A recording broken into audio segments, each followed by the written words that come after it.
Hello guys, അസ്സലാമു അലൈക്കും. Welcome back. കുറച്ച് മണിക്കൂറുകൾക്ക് ശേഷം അങ്ങനെ നമ്മൾ നമ്മുടെ റിസോർട്ടിൽ എത്തിയിരിക്കുകയാണ്. നമ്മൾ വന്നിട്ടുള്ളത് മൂന്നാറിലെ ഡ്രീം ക്യാച്ചർ എന്ന് പറഞ്ഞിട്ടുള്ള റിസോർട്ടിലാണ്. നമ്മൾ എത്തിയപ്പോഴത്തേക്കും 1 o'clock ആയിട്ടുണ്ടായിരുന്നു. ആദ്യം തന്നെ നമ്മൾ പോയി ചെക്ക് ഇൻ ചെയ്തു നമ്മുടെ റൂം.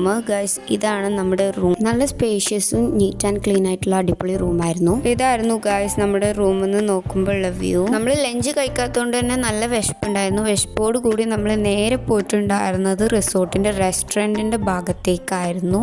ഗൈസ്, ഇതാണ് ഹാങ്ങിങ് ബ്രിഡ്ജ്. ഇവിടെ പോയിട്ട് നമ്മൾ മെനു എല്ലാം ചെക്ക് ചെയ്ത് ഫുഡെല്ലാം ഓർഡർ ചെയ്തു. അപ്പോൾ കുറച്ച് ടൈം വെയിറ്റ് ചെയ്യേണ്ടി വരുന്നു പറഞ്ഞപ്പോൾ നമ്മൾ കരുതി നമുക്ക് പൂളിന്റെ ആ സൈഡിലേക്കൊക്കെ ഒന്ന് പോയി അവിടെയൊക്കെ കാണാന്ന് കരുതിയിട്ട് നമ്മൾ പോയി. നല്ല വെയിലായതിനാൽ തന്നെ നമ്മൾ അധികം നേരം അവിടെ നിന്നില്ല. അതുകൊണ്ട് നമ്മൾ റിസോർട്ടിന്റെ ഉള്ളിലുണ്ടായിരുന്ന ഇൻഡോർ ഗെയിംസ് കളിച്ചു. ഫുഡെല്ലാം റെഡിയായി. നമ്മൾ ഓർഡർ ചെയ്തിട്ടുണ്ടായിരുന്നത് ഫ്രൈഡ് റൈസും ചിക്കൻ കറിയും ആയിരുന്നു. ഫുഡെല്ലാം കഴിച്ച് സെറ്റായി റൂമിൽ പോയി റെസ്റ്റ് ചെയ്തു. ബൈ.